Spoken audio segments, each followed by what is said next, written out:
La possibilité de révocation d'un régisseur.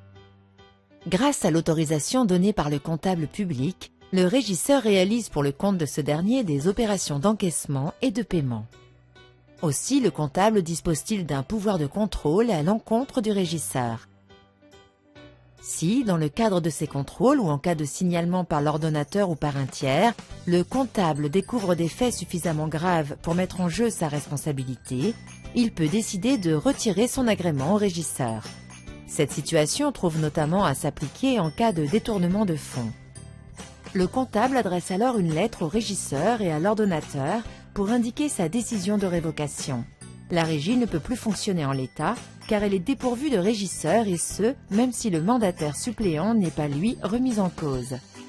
L'ordonnateur doit procéder à la nomination d'un nouveau régisseur dans les meilleurs délais. Il est intéressant de noter que si lors de son contrôle, le comptable estime que c'est l'incompétence du régisseur qui est la cause des irrégularités ou des déficits constatés, il peut demander la suspension de celui-ci à l'ordonnateur.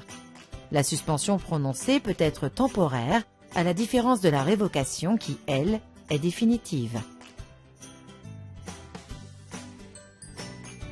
Le comptable n'est pas le seul à contrôler les actes du régisseur.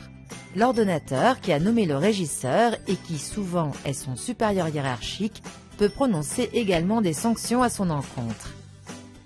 Par exemple, l'ordonnateur peut prononcer un avertissement s'il constate que le régisseur est absent de son poste pendant les heures d'ouverture de la régie. Et dans les cas les plus extrêmes, l'ordonnateur peut décider de mettre fin aux fonctions du régisseur.